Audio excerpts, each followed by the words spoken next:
Buenas tardes, buenos días, buenas noches. Estamos en un capítulo más de aquí, de su canal Paranoia Humana. Me presento, yo soy licenciado Víctor Robles. Y yo soy la licenciada Ángela Martínez. Ajá, el día de hoy pues vamos a hacer un capítulo un poco diferente a los demás. Ya hicimos un análisis en nuestro anterior programa, que sería el análisis de La Sirenita. Ahora vamos a hacer el análisis de otra película.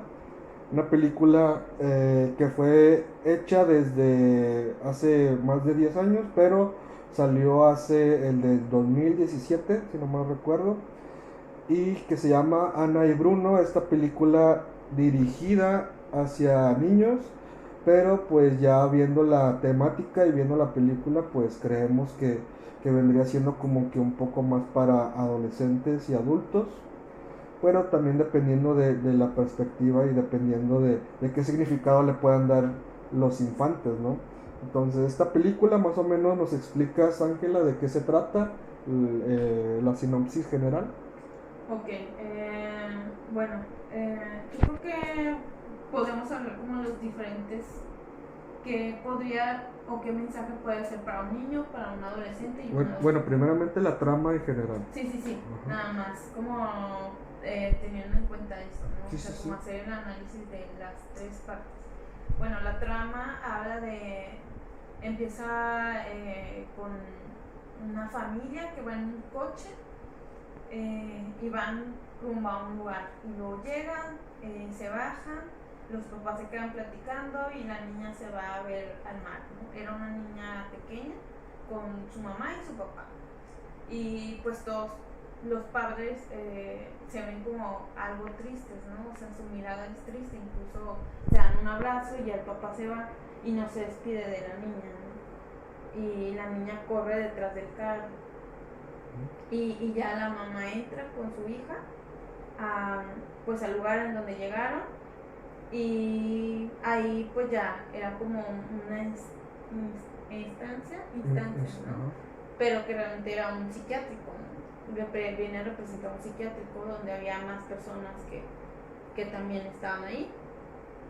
Y luego ya hay una primera escena, le cuento todo nada más así como más Bueno, general. en general, la primera escena donde está un paciente con un títere que vendría siendo de que el títere tenía vida. Entonces ahí ya te das como que la idea de que si será real o no, tiene vida o no.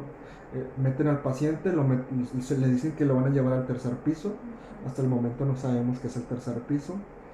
Y pues el títere se queda ahí a un lado, y tiene vida, y dice que quiere que también vayan al tercer piso. Entonces nos quedamos como que es real, o sea, si el títere realmente tiene vida o no. Sí. Entonces la niña por curiosa y por curiosidad va, y en la noche va y visita el tercer piso. Sí, y la mamá le había dicho que no se subiera y fue y se subió y vio un montón de más personajes, ¿no? Que no, que eran como tipo fantasmas y ella dice, ay, pero ¿qué está sucediendo aquí? Y ella empieza a platicar con ella, le dice que se vaya con ella y lo llevan como ¿cómo se dice? Era como ¿cómo se llama?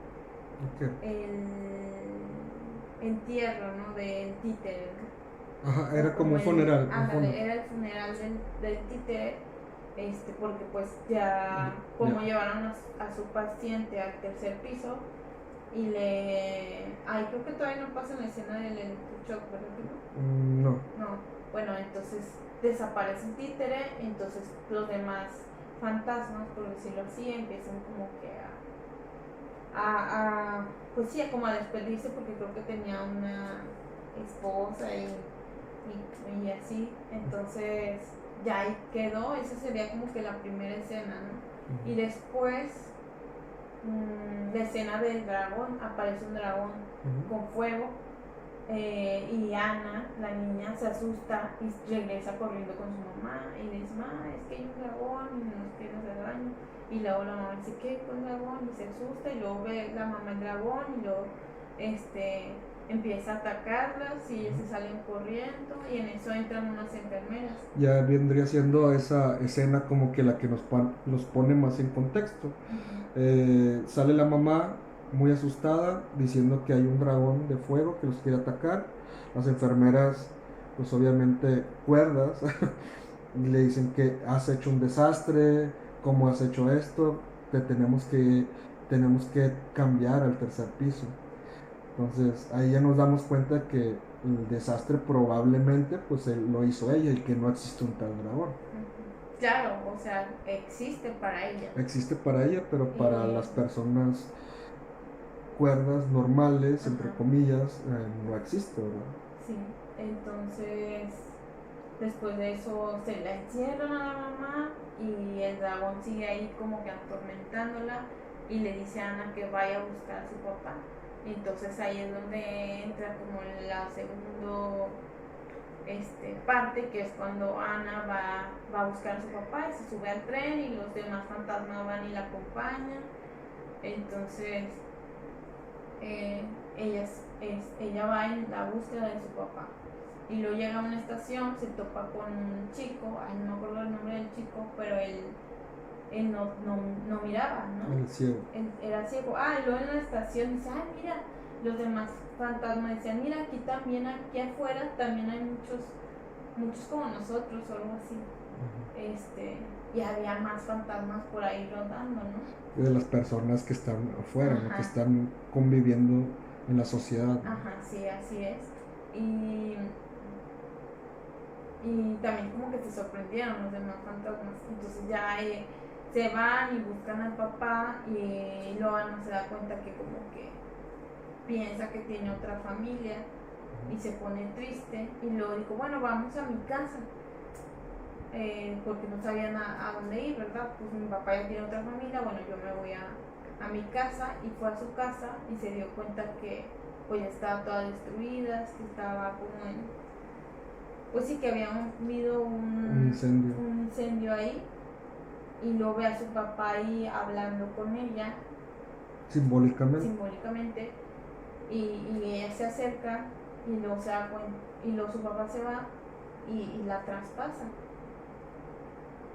Pues obviamente no la ve y ahí es cuando ella se empieza a dar cuenta que pues no es real. Ya cuando ven que está una foto, un altar de ella, ¿no? Ajá. Y creo que hasta aquí la podemos contar para los amigos ahí que no la han visto, para que no vean un tipo de desenlace. Pero bueno, o sea, es interesante también verla detalladamente. Tal vez si la volvemos a ver nosotros podremos sacar más hilos, ¿no? Más conclusiones y más análisis de la película. Pero en sí, en general, la niña, que sería Ana, era producto de una alucinación creada por los papás, ¿no? Sí. Y bueno, yo sí creo que tenemos que terminarlo porque creo que el final también es muy importante para poder hacer el análisis. Ajá, claro. Luego Ana decide regresarse a su casa y dijo, bueno, si mi papá no puede ayudar a mi mamá, yo la tengo que ayudar. Entonces tengo para que mi mamá pueda estar tranquila y la saquen de ahí, porque entre más estaba muy asustada por el dragón, entonces pues empezaba a destruir todo, ¿no? El espacio. Entonces la encerraban y más la aislaban y la sedaban, le daban tranquilizantes. Entonces dijo, no, pues tengo que vencer al dragón para que mi mamá pueda estar tranquila. Y entonces decide ella regresarse y afrontar al dragón. Era un dragón de fuego. Que simbolizaba la casa que se había perdido por un incendio. Sí, que eso ahorita al final como que ya analizamos parte por parte. Y luego ya... me emociono. Sí, digo, hay que terminar de contar la historia y luego ya empezamos a desmenuzar. Y luego ya ella se regresa y su papá se topa al niño porque la acompañó y ya ella se fue en el tren y el niño ahí se quedó. Y luego se topó a su papá y se fue en el carro con el papá y empezó a contarle a esta niña que se había topado, y el papá como que nada más estaba pensando en Ana y en su mamá que estaba encerrada, porque realmente no tenía otra familia, solo se estaba hospedando como un asilo, ¿no? Y la niña que vio y la señora pues eran las que estaban ahí como rentando los cuartos, y él estaba viviendo solo ahí. Y luego como que el Señor también de repente le escuchaba y en los sueños aparecía. Entonces también estaba constantemente pensando tanto en Ana como en su mamá. Entonces decidió el Señor regresarse al psiquiátrico por ella, y resulta que la tenían amarrada, que le iban a hacer electroshock, porque se supone que la forma de cura del doctor era por medio del electroshock. Entonces la señora no quería, obviamente, que le hicieran eso, porque era como, ¿cómo me van a borrar a Ana, no? Así de repente. Entonces la señora se quería zafar, ¿no? Entonces ya llega el papá, la quiere desatar, y luego entra el enfermero y le dice, no. Y lo sientan y le dicen, usted también, le vamos a dar un electroshock porque usted también está un poco alterado. Entonces, en eso Ana va en camino, llegan los fantasmas, y luego Bruno, que es como de los personajes principales, que era otra alucinación de un señor que estaba ahí. Al señor ya le iban a dar de alta. Todos ya estaban mejor en el psiquiátrico porque las alucinaciones se habían ido de vacaciones con Ana. Entonces ya todos los enfermos se estaban recuperando. Y cuando llega Bruno, otra vez el señor ya le van a dar de alta, y otra vez lo empieza a ver y se asusta y dice, tienes que ayudar a Ana, como yo te he ayudado las veces que nadie ha estado contigo. Yo he sido el único que he estado. Qué fuerte. O sea, la alucinación le dijo eso. Qué fuerte. Y bueno, ahorita hacemos un análisis de eso, pero sí, o sea, está muy, muy fuerte lo que puede simbolizar eso, ¿no? Y ya entran todos ahí donde tenían, al tercer piso, donde tenían a la mamá, empiezan a ponerle al doctor también porque el doctor siempre aparecía como un enfermero, y resulta que ese enfermero también era parte de una alucinación del doctor. O sea, el doctor también tenía alucinación. Estaba enfermo. Ajá. Y le ponen el aparatito y le hacen el electroshock, y desaparece el enfermero que siempre estaba con el doctor. Y ya después ya desatan a Ana, le dice, va con su mamá y le dice, ya después de eso, de que ya el doctor ya la desataron y todo, y seguía viendo a Ana, obviamente, y le dice, Ana, tienes que dejarme ir para que puedas estar bien, no me acuerdo cómo dijo, pero él le dijo así como que tienes que dejarme ir. Y ya la mamá como sí, o sea, llorando, pero pues dijo sí, nada más como que asentó, y ya se sale Ana y empieza a pelear con el dragón, y ella se mete al mar porque estaba el mar ahí cerca, y el dragón iba directo a Ana, o sea, le estaba atacando a ella, por decirlo así, y va y se mete al mar, y ya ahí desaparecen los dos. Después de eso, pues ya pasan otra escena donde ya están como que en familia, la señora ya está en casa, adoptaron al niño al niño invidente. Ajá. Y la mamá empieza con la mamá soñando con Ana, y luego ya se despierta, está su esposo al lado, y empiezan a escuchar mucho ruido porque el niño se subió arriba de la casa para arreglar la casa. Entonces ellos lo regañan, le dicen que se baje, que no puede estar haciendo estas cosas porque son peligrosas. Que también vendría siendo algo simbólico, ¿no? Ok. ¿Ya? No, ya casi, no importa. Media hora explicando la película. Es que está muy padre. Si no quieren spoiler, vayan a ver. Sí, porque estás spoilando. Ya la conté toda, pues ya la contamos como que, pero es que es importante para poder empezar a hacer el análisis. Ajá. Y la mamá sigue escuchando a Ana, porque al final casi de que estaban ellos en el patio, y la mamá se metió porque iba a ir por no sé qué, porque les está haciendo el desayuno, y se sale y nada más se queda parada y le dice, ya sé que estás ahí, y estaba Ana escondida. Y ya nada más dijo, ya sé que estás ahí, y siguió caminando, ¿verdad? No volteó ni nada más dijo, ya sé que estás ahí. Y Ana termina así, en una escena donde Ana está ahí arriba de un árbol viendo a la familia comer. Y ya, así se termina la película. Ok. Bueno, aquí lo que podemos, bueno, primeramente los podemos invitar a que vean la película y luego vean el análisis o los diferentes análisis que hay en internet, por ahí en Google. Es muy buena la película, es una película mexicana, dura una hora 30 y tantos minutos y pues fue dirigida en un momento a toda la familia, tenía una clasificación A. En lo personal no me parece como una película para niños, me parece más para clasificación B, preadolescentes, podría ser de 12 años en adelante, por esta cuestión de todas pues hasta cierto punto violencia, ¿no? Le podemos llamar estos electroshocks que el doctor le daba a las personas, el hecho de que estamos hablando de problemas psiquiátricos, de algo que no existe para nosotros, pero existe para los demás, para las personas que están con un trastorno. Entonces, en parte los niños no entenderían esa parte, esa cuestión. Pero pues podremos nosotros estar dividiendo la película. Si va dirigida a los niños, nosotros podremos hacer un análisis que dentro de su perspectiva, dentro de el pensamiento de la psique de un niño, podría ver esta película y trasladarlo como si los monstruos en sí no fueran alucinaciones por diferentes trastornos, sino que simplemente lo trasladan como si fueran miedos. Es que el fantasma está en todos, no solo en el enfermo mental. Lo que pasa con el enfermo mental es que sale por medio de alucinaciones, de paranoia, sale transformado en otras cosas, a diferencia de un neurótico normal, ¿no?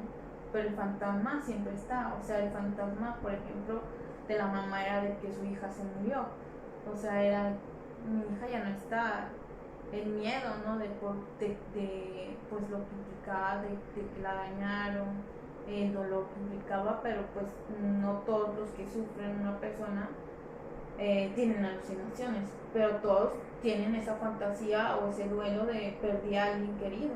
El fantasma es el mismo, lo que cambia es que es lo que me gustó de la película, que muestra tal cual como es ese fantasma, que es el miedo que cada uno de nosotros tiene hacia algo, pero sale como de una manera muy visible y es como se muestra, ¿no? Como me parece muy así, muy explícito. Bueno, en primera parte lo mencionamos de esta forma, que los niños si ven esta película lo podrían trasladar los fantasmas, que serían sus miedos, y el mensaje podría ser: tengo que enfrentar mis miedos, ¿no? Dentro de la perspectiva, dentro de la psique infantil. Otra podría ser que invita a los adultos a compartir, o hasta cierto punto introducir a los niños a que se integren o que tengan una perspectiva de la salud mental, de lo que puede tener posiblemente su abuelo, su familiar o sus padres mismos, ¿no? Sería otra perspectiva, ¿no? Que la película nos invite a compartir hacia los niños de una manera que ellos entiendan, ¿no? Yo lo veo más como, bueno, sí, pero más como el humanizar al enfermo mental, como que, ok, alguien que tiene una enfermedad mental o que ve cosas es porque tiene miedo, no es porque está loco, porque, no te le acerques, no, es a una persona que tiene mucho miedo. Y de hecho los pacientes eran así, aterrorizados, todos estaban aterrorizados cuando aparecían sus fantasmas, incluyendo la mamá de Ana, cuando miraba al dragón se asustaba mucho, ¿no? Y nada más se quedaba así como que en el piso, acurrucada, con muchísimo miedo. Incluso el doctor, cuando fue a verla, él le decía qué pasaba, cómo se sentía, y no podía hablar porque tenía mucho miedo, nada más decía que ahí estaba el dragón. Y sentía demasiado miedo. Entonces es una forma de humanizar y comprender que el que alucina cosas no es porque quiere, es porque tiene mucho miedo por un trauma que sucedió, que hizo que llegara a esa alucinación. Entonces yo siento que al menos para los niños podría ser como que humanizar. Entonces alguien que tiene alucinaciones tiene mucho miedo, como cuando un niño empieza de que los monstruos, ¿no? El monstruo abajo de la cama o esas cosas, ¿no? Esos son miedos. Que empieza a tener miedo, ese tipo de cosas, bueno, tiene que ver con los fantasmas justamente. Exacto, entonces ahí lo podemos trasladar la película a otro ámbito, ¿no? De una manera de traducirla. Y pues podemos iniciar ya con nuestros análisis un poco más concisos y reales. Por ejemplo, la niña pues es un símbolo de la enfermedad del papá y la mamá, ¿no? Porque en sí no solamente la mamá la que estaba en el psiquiátrico era la que estaba enferma, sino que era una enfermedad en conjunto con el padre. El padre, al menos a mi perspectiva, vendría siendo como que tenía el duelo sano, y la mamá en un tanto ya que pega en un trastorno, en una enfermedad psiquiátrica. Es que a la mamá se le estaba depositando algo que no era suyo solamente. Ella vendría a cargar con no solo su duelo, sino con el duelo del padre. Por eso el padre está como más tranquilo, porque él no se estaba haciendo cargo de su duelo, estaba adjudicándose la mamá. Entonces por eso el padre tenía o pareciera que estaba más sano, y la mamá se miraba por sí, pues la mamá terminaba cargando con más cosas, ¿no? Incluso hablaba casi, creo que, del duelo de la madre. Dice, es que tu mamá no, como si él no se le estuviera pasando mal. Y él también, había escenas donde no dormía bien, estaba todo despistado, o sea, no se alimentaba bien, no sé, se miraba al señor ya todo demacrado, todo flaco, ¿no? Pero pareciera que la mamá era muchísimo más por lo regular, y eso es lo que me gusta, ¿no? Que muestra esta parte de que el enfermo mental es el depositario de una enfermedad familiar, o sea, algo que es de la familia se le deposita al enfermo mental por ser una persona más sensible y más perceptiva. Sí, tiene más percepción sobre lo que sucede, entonces siente más, entonces todos le depositan a esa persona, y obviamente sale como esta enfermedad mental, o sea, porque no solo pasaba en la mamá de Anne, o sea, eso pasaba con todos los enfermos que estaban dentro del psiquiátrico. Exacto, y aquí como para poner un ejemplo afuera de la película, si podemos hacer una analogía, un ejemplo fuera del tema que estamos hablando, que es la película, pues vendría siendo, por ejemplo, cuando la familia tienen a una persona que abusa de drogas y es una persona dependiente, que va y lo internan a una estancia para recuperación. Esa persona que está internada es el síntoma de toda la familia, ¿no? No simplemente él es el que está mal, sino simplemente es una dinámica familiar. Lo que hablamos un poco el programa que pasamos, que era un síntoma grupal. La dinámica familiar vendría siendo una enfermedad de grupo que va depositada hacia el enfermo que se ve, y la familia es la que no se ve. Entonces es como al niño que le hacen bullying en la escuela, lo que hablábamos también antes. O sea, el niño que le hacen bullying, hay ese niño que no se adapta a la escuela y el que se le deposita, hay ese niño problemático, siento que los demás niños que lo molestan no son problemáticos. Es que ese niño no hace caso, y los demás niños sí hacen caso. O sea, que se le está depositando ese niño, como si todos los demás la culpa fueran perfectos y buenos y normales, y no, él es el que está mal, pero porque no se hacen cargo de un malestar grupal. Y luego eso era, por eso el método, o sea, y eso fue algo que reflejó la película también, de que la solución no era el electroshock, porque el electroshock no hacía que los familiares se hicieran cargo del enfermo, simplemente se atormentaba al enfermo y ya, aplácate y adáptate, aunque estés cargando con esto que no es tuyo, en vez de decirle a los familiares, ustedes se tienen que hacer cargo. Por eso cuando la mamá le dice a Ana, ve por tu papá, él nos va a salvar, o sea, él es el que nos va a salvar, o sea, y ya cuando el papá va y se hace cargo y reconoce que él también está en una situación de duelo y que eso lo tienen que resolver los dos, es cuando la mamá deja ir a Ana, cuando ya se puede pensar en la saludable o en el bienestar real, ¿no? O sea, sin necesidad de electroshock. Viene el símbolo de lo que me comentabas del doctor, ¿no? Cuando lo recibe. Ah, sí, de hecho, o sea, cuando lo recibe, le dice, usted también está loco, ¿no? Casi creo de que, usted viene muy alterado, está igual que la mamá. Ahí está, entonces no es solo la mamá la que está enferma, ¿no? Y también lo amarra, ¿no? Y también le vamos a hacer electroshock, ¿no? Como usted también está enfermo, entonces ahí es, ok, entonces no nada más ella la que estaba mal, sino yo también. Y creo que eso es lo que hay que nunca se hace, o rara vez se hace con los enfermos mentales, de que se responsabiliza a toda la familia y no, simplemente, bueno, nos deshacemos del depositario. Lo que pasa es que luego, como ya no está ese depositario, se busca otro depositario, pero se tiene que depositar en algún lado porque no se trabaja, no se habla.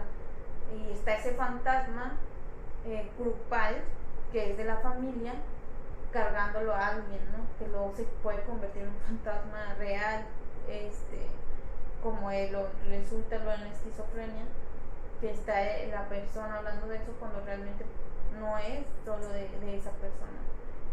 Es el lugar en donde se le depositó a esa persona, donde se le puso a esa persona, donde tú te vas a hacer cargo de toda esta mierda que es de nosotros y nosotros nada más quedamos con lo bonito, ¿no? Y sí, sí. Te arrojamos todo lo feo. En experiencia como terapeuta, pues también lo vemos mucho en cuanto a cuando tú tienes una terapia infantil y viene con un según con el papá que te dice es que él es muy violento, él no hace caso, entonces las cosas, sí, entonces el papá casi te lo trae y dice, ten, arréglalo. Bueno, obviamente como terapeutas y con la experiencia que tenemos o si nos está viendo psicólogos por ahí, pues sabemos de dónde puede venir ese comportamiento. Obviamente viene desde una dinámica familiar, desde ese punto, ¿no? Pero pues el acto simbólico de los papás o del papá o de la mamá que va a llevarlo a la terapia es, nosotros no tenemos la culpa, él es el que tiene ese síntoma, él es el que debe de trabajar. Pero eso es algo, entre comillas, natural del grupo, ¿no? Que todo depositan al paciente. Y creo que gran parte de nuestro trabajo es decirles, no de una manera así, tal cual, de que a ustedes tienen que hacerse cargo, sino a hacerlos responsables de cierta manera. Bueno, te traje aquí a su hijo, pero pues para que él se cure, pues voy a ocupar que el papá y la mamá ¿no? O sea, sí. Estoy trabajando con él, pero también trabajamos aquí, hacemos dinámicas, pero también les voy a encargar tarea para casa y que ustedes también estén involucrados para que lo que trabajo aquí se trabaje allá afuera. Si no trabajamos afuera, no tiene nada de caso que nosotros estemos trabajando aquí adentro, ¿no? Bueno, yo lo manejo más como una cuestión de hacerse cargo de lo suyo, no tanto de que les voy a encargar tareas para que hagan allá, sino como, bueno, esto que sucede también tendrá que ver con esto otro que está sucediendo con ustedes. Entonces, tienen que hacerse cargo, ¿no? O sea, como que los papás puedan ver de que, no, tal vez yo también tenga algo que ver con esto que le está sucediendo a mi hijo. No, porque lo que hacen es o responsabilizan al niño o responsabilizan a la escuela, y es como hacer que los padres también se cuestionen esta responsabilidad, o sea, porque para empezar no se dan cuenta que ellos son los responsables de la salud mental de sus hijos. Para empezar, ni siquiera piensan de que el niño está mal porque está mal, o sea, no se dan cuenta que ellos son los responsables de eso. Claro. Entonces es empezar a visualizar lo que ellos puedan ir escuchando eso. Por eso también es importante hacer entrevistas con los padres, para que ellos también vengan y se pongan y se posicionen en su rol de padres, porque a veces ese es el primero que no pueden estar como padres, O sea, no hay un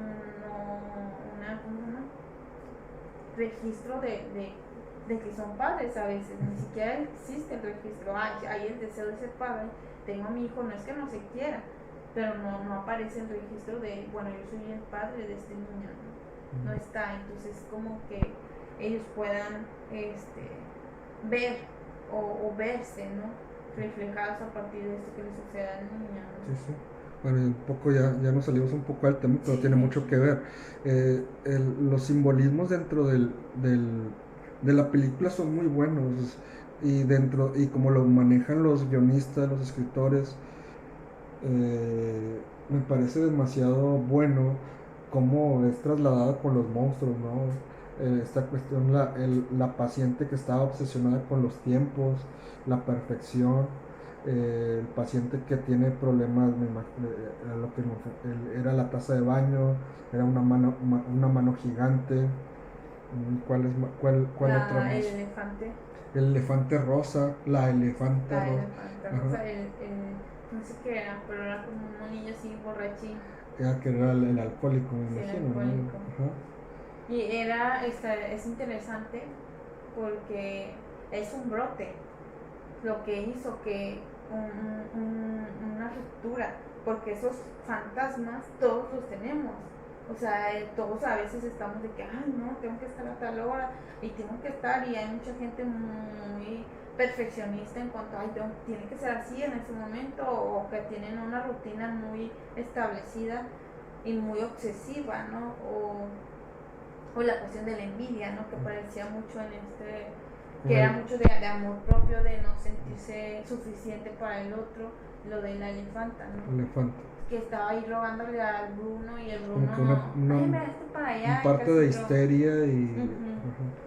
Sí, como muy histérico, y hasta que Ana le dice, creo que le dice, ¿cómo le dice? Le dice, porque ella tenía mucha envidia de Ana, porque Bruno le hacía mucho caso a Ana. Bueno, le ponía más atención. Entonces le ponchó las llantas a papá o algo así, que papá ya no fue con la mamá, no sé cómo estuvo. Entonces Bruno se enoja con ella, y la elefante estaba todavía enojada por esa reacción de Bruno, y luego Ana le dice, le empieza a regañar, dice, sí, ya sé que hice mal en poncharle las llantas.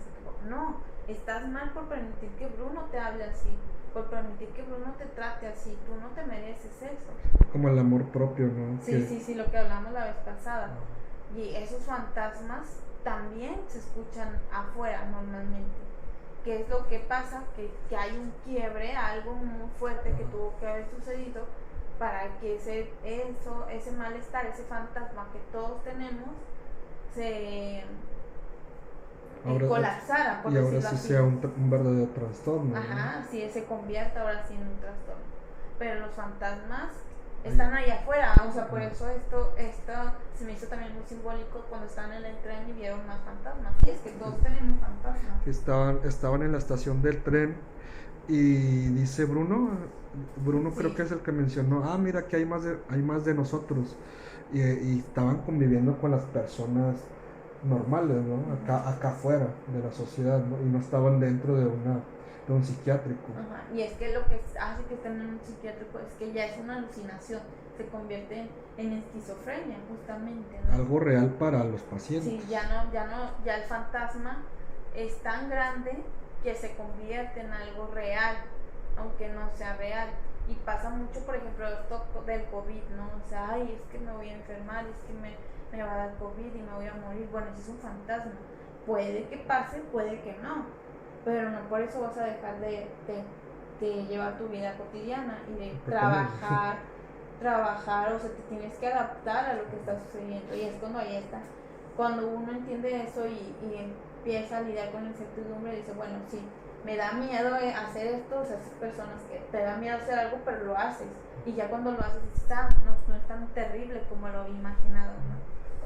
Aquí lo que no quiero que se quede un poco de lado es las dos formas de ver la película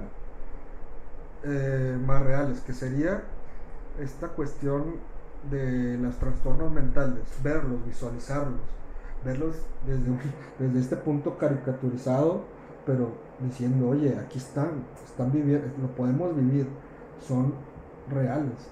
Y otra, por ejemplo, estas acciones simbólicas del duelo que estaba llevando, fuera más allá que lo lleva la mamá que a un trastorno, pues esta cuestión del duelo, que pasa mucho que los padres tienen una pérdida de un hijo, que haya nacido o no haya nacido, siempre hay un duelo que puede ir más allá de eso, ¿no?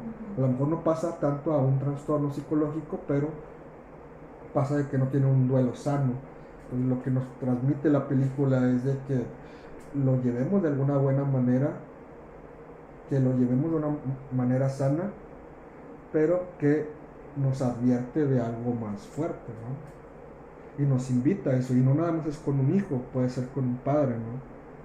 O con un abuelo, o con una mascota tal vez, porque hay veces que tenemos un vínculo muy grande también con ellos. Sí, yo creo que lo que hizo mucho la película fue como humanizar el duelo, humanizar la enfermedad mental, de que son procesos por los que a veces pasamos o se pueden pasar Sí, en la vida. dentro de las creencias y los tabús de ir al psicólogo, de ir a la terapia psicológica, es de que desde la perspectiva del paciente o posible paciente es que no pasa, no es normal. Y si a mí me está pasando, entonces no soy normal, entonces me da miedo ir a dar ese paso porque ya no me voy a sentir a gusto, porque yo ya no soy normal. Entonces hay como que... Está como, ay, los locos allá están, ¿no? O sea, lo mismo que hacía el papá, no, pues tu mamá es la que le está costando el duelo. La dinámica de los papás, ¿no? Sí, pero eso se ve ahí, aquí, por ejemplo, sí, de que, no, pues mejor a los enfermos mental o a los criminales, a los drogadictos, pues los encerramos, porque qué miedo, están locos cuando, o sea, como si la locura estuviera allá, ¿no? Allá alejada, cuando no está tan alejada de la vida cotidiana. Y no es que, o sea, pero es que también la vivencia de que estar loco o tener un trastorno significa que no vas a poder llevar una vida normal, o sea, el psiquiatra, o sea, incluso es una herramienta, porque el psiquiatra no podría ayudar a enfermos con alucinaciones. De hecho, no me acuerdo dónde lo hablamos, pero, o sea, un psicólogo, por eso dicen que los psicólogos también están locos. No es que estemos locos, pero tenemos que tener esa cercanía con la locura para poder ser sensibles a ella, para poder ser empáticos, porque si no tenemos esa cercanía, difícilmente lo vamos a comprender y no necesariamente... Y sería un tabú también para nosotros. Sí, y no necesariamente significa que todos tengan trastornos mentales, o sea, no, o sea, a lo mejor una situación de violencia, a lo mejor una situación de drogadicción, a lo mejor no directamente de nosotros, para a lo mejor un familiar muy cercano a algo. De hecho me acordé de esto porque mi papá lo está viendo ahorita, el niño autista. Atypical. Atípica, sí. Él, su terapeuta, su hermano. Muy buena esa serie. Sí, su hermano tenía autismo también. Y eso era lo que a ella la motivó a estudiar autismo. Psicología. A la mamá. A la terapeuta del autista. ¿Te acuerdas que se enamoró? Él se enamoró de la terapeuta, también eso es algo normal. Pero bueno, ese es otro tema, yo me estoy saliendo mucho, pero lo que quiero visibilizar es que para que un psicólogo pueda trabajar en ciertas áreas tiene que ser sensible y tiene que tener cierta cercanía, ¿no? Y nuestra herramienta somos nosotros mismos, y lo que distingue que nosotros podamos trabajar es que nosotros nos instrumentamos, no solo teóricamente, sino internamente con nosotros mismos, trabajamos con nosotros mismos, vamos a un proceso terapéutico también, trabajamos todo eso para... Nosotros tenemos que estar bien y, ¿cómo decirlo? Tenemos que trabajarnos a nosotros mismos, o sea, nuestras ansiedades, nuestros miedos, porque entonces, si nos trabajamos, podemos ayudar a otros que lo trabajen, porque lo comprendemos y comprendemos el proceso que conlleva eso y que sí se puede, ¿no? Y Y eso es muy importante, esa sensibilidad, que creo que estaba en el doctor, pero pues también no sabemos en qué época estuvo basada esa película, pero pues obviamente habla de métodos muy ortodoxos que se usaban antes en los psiquiátricos. Ya afortunadamente no están así, espero que ya no realicen eso. Incluso ya hay derechos humanos también que faltan aún más humanizar a los enfermos mentales, que tengan más derechos, porque sí Bueno, se les por el hecho de que no están visualizados. Y también ese es otro problema. No están visualizados por la sociedad, pero también no están visualizados por la misma familia, y también creo que eso es lo más importante tal vez desde el principio, ¿no? Porque al principio también hay una negación dentro de la familia que el papá tiene cierto trastorno, o que la abuela está teniendo Alzheimer, ¿no? Primeramente hay una negación, luego una aceptación, y luego ya conviven con eso, pero y hasta la misma familia tiene cierta, como que, ok, nosotros somos diferentes, y tienen miedo de que el familiar, el vecino sepa que su misma familia tiene un trastorno psicológico. Entonces desde la familia creo que no está visualizado. Sí, sí, y claro que sí es súper complicado, y creo que por eso se me hace muy valiosa la película, porque humaniza bastante la enfermedad mental. O sea, que eso no quiere decir que por eso no se pueda tener una vida normal o digna, o que no se pueda curar, o que tengan que hacerles electroshock. O sea, que a veces lo que un enfermo mental necesita para curarse es el acompañamiento del otro, el saber, para empezar, que el otro reconozca lo que es suyo y no se le deposite toda la enfermedad mental. Y que se sienta acompañado, que sepa que, por ejemplo, esta madre que estaba en duelo, que sepa que no está sola en el duelo, o sea, que su esposo está ahí, que también está viviendo ese duelo. Bueno, la película nos hace ver que el papá sí se aleja. Primeramente se aleja, y el problema es tuyo, y te dejo en el psiquiátrico porque ese problema es tuyo, y se va. Entonces, el acto simbólico de Ana, de la hija, es: no, pues yo te llevo porque tú eres el que nos puede salvar. Porque también es tuyo, papá, no nada más de mi mamá. Y ahí el acto también muy acertado del doctor, ¿no? Del doctor que aplicaba los electroshocks. No, usted también está enfermo, venga y acuéstese aquí porque le voy a dar electroshocks. Entonces también ese acto simbólico de que usted también es responsable de su esposa y de la dinámica familiar. De esto que le está sucediendo, de este duelo que está viviendo. Ajá. No es solo de su esposa, es también suyo.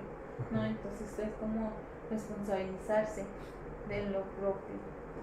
Y no decir, ay, es que él es el que está enfermo, o así casi que lamentándose cuando, ay, no, pobre.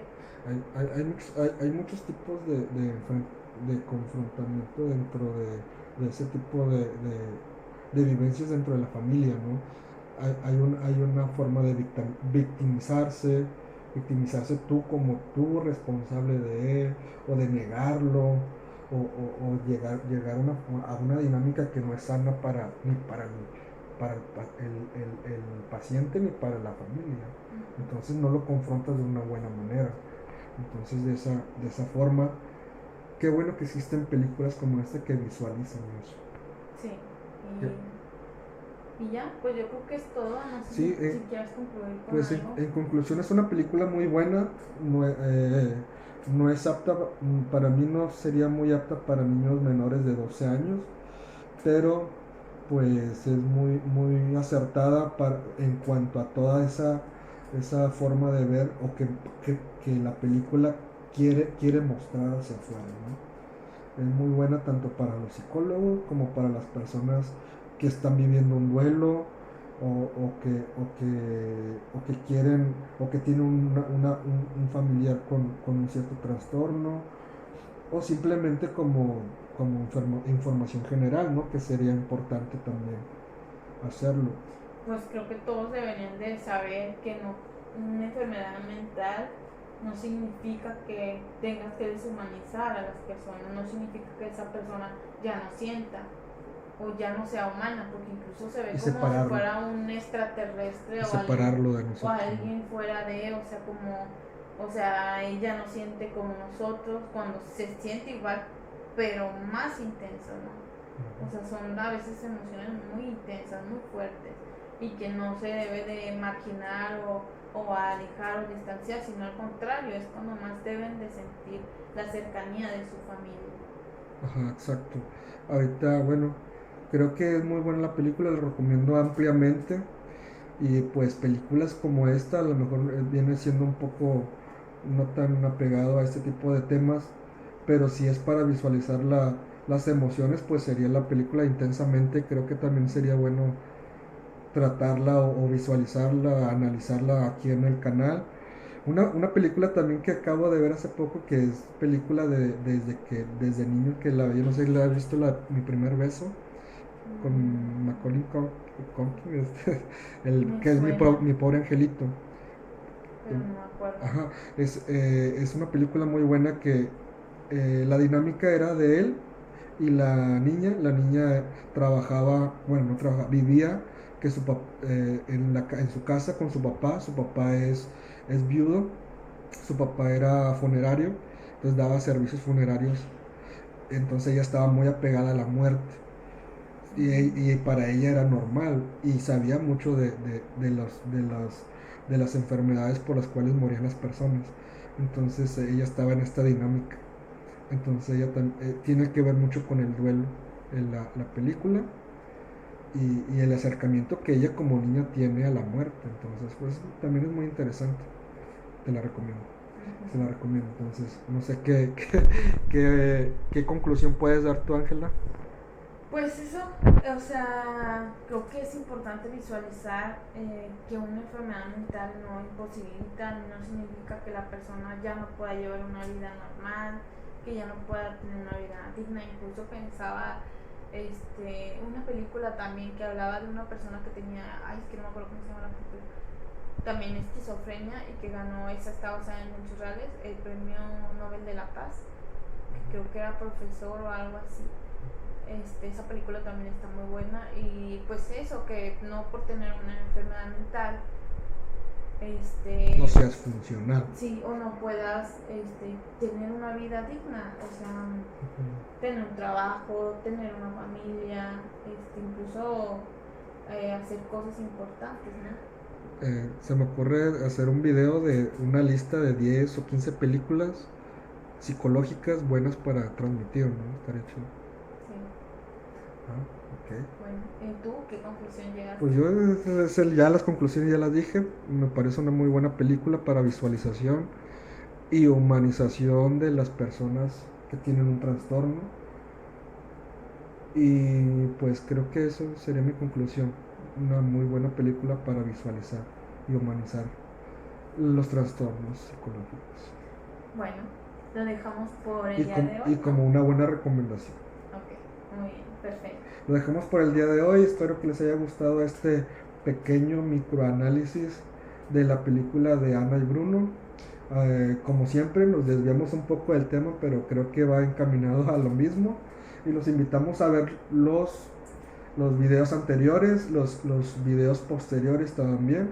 Y espero que se suscriban y pongan ahí comentarios, etcétera. Cualquier tipo de críticas son bienvenidos.